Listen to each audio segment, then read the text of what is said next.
If you're clicking on this video, then that means that you are looking for different ways that you can utilize to reintroduce creativity in your life.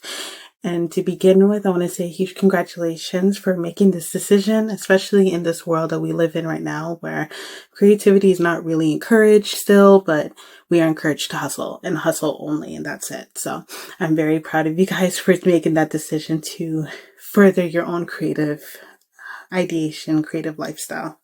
Let me be the first to greet you all. Thank you guys for clicking on this video. Welcome to my channel. My name is Rissa and I make videos on creative living, creative lifestyles, finding ways to be creative in this world where we are expected to be hustlers, and that's it. So I hope you guys enjoy your stay, especially as I will be giving you guys 3 different ways to be more creative within your life. So I hope you guys enjoy your stay. Let's get into it. Now, to reinforce these ideas, I'm going to be telling us all a story. This story follows our friend Jamie. Jamie used to be very creative and take part in a lot of creative ideas when he was in high school. Some of them included theater, some of them included band, some of them included choir. He was just a part of everything. And he was surrounded by a group of people who had the same thought process as he did, where everyone was creating something for themselves. Now, when high school ended and when he graduated from university and he started his corporate job, he realized many, many years later that he wasn't as creative as he used to be. And he was longing for that creativity once again. So one day after he finishes work and he heads home, he goes through his old treasure box of art and he finds the different pieces that he used to do when he was in high school. Now, this begins our first step in reintroducing creativity in our life, which is to revisit our old work. When you were in high school or when you were in university, maybe, was there any work that you've done that was very creative? If so, find it. Find that creativity. Find the pieces that you did, whether it be pieces of paper that has your sketches on it, or maybe videos that you have where you were acting, or maybe you're singing, or maybe you're making pottery. Maybe you have pottery pieces, and maybe you could visit those as well. Find the different things that you worked on that encourage your creativity. You found yourself the happiest, or you found yourself the most excited when it came to your creative process. Find those and revisit it.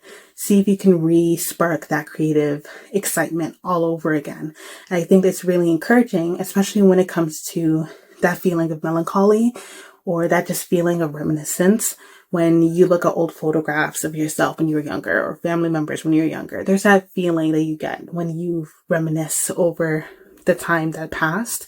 I think that you could re-encourage that when it comes to your art. So let that be that first example and the first step for you guys. Revisit your work.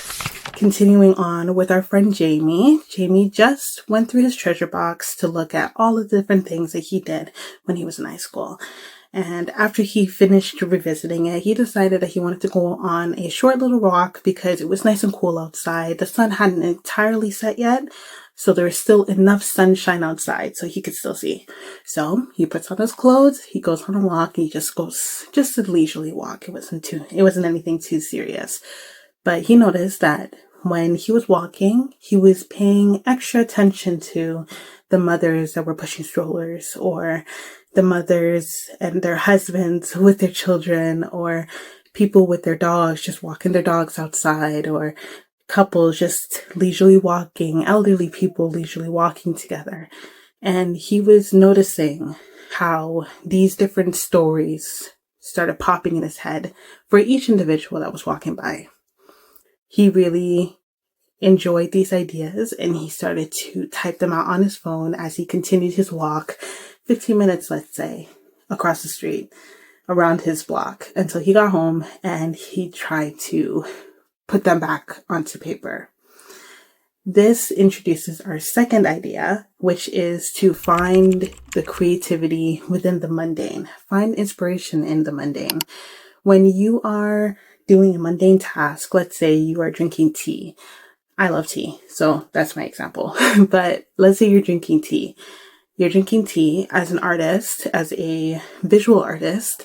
If you're someone that loves to sketch, you're drinking tea. What could be happening as you are drinking this tea? Are you the type of person that is in a library that's drinking the tea? Or maybe you can visualize it a different way. Or maybe there's a sensation you really want to get across. See if you can get that across when you are talking about drinking tea. Or maybe when you're going on a walk and you see all these different people that are walking alongside with you, what type of stories are they living? See if you can find any type of inspiration within these mundane tasks, and it will help you a lot. Now, this final task that I have for you guys is one that I find the most important, and one that I personally have to constantly analyze to make sure I'm correct on it, which is to figure out where you are most creative, when you're most creative, or how you are most creative. For me, I'm most creative when I am working.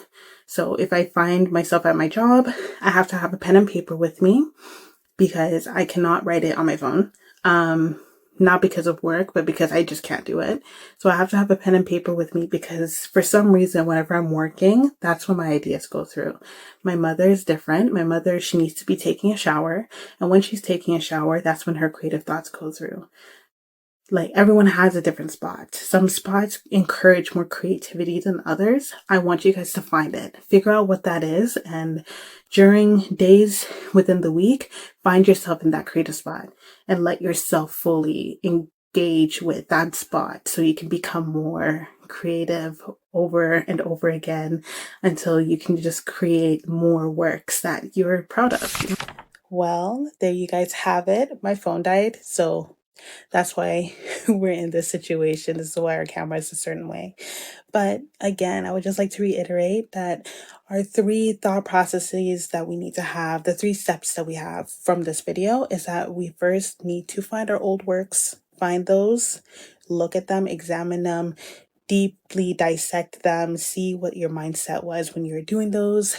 The second one is to find the creativity in the mundane tasks after you've looked and seen, okay, this is how I was when I was in middle school or in high school or whatever the case may be. I found the most joy here. Let me see if I can recreate it. What mundane tasks do I have? How can I see these in a creative lens of some sort? And then the third and final step is to know where you are most creative, and then taking that time to just really flourish in those spaces and spend time in those spaces every single day as much as you can. As creative people, we need to spend time within our creative spaces so we can become more creative. I hope this video helps you. Again, sorry for this little camera change. My phone died. Completely horrible timing, but at least it was towards the end, so I'm not too upset. I hope you guys have a beautiful day, my loves, my diamonds of the earth, and I will see you guys in the next video. Bye.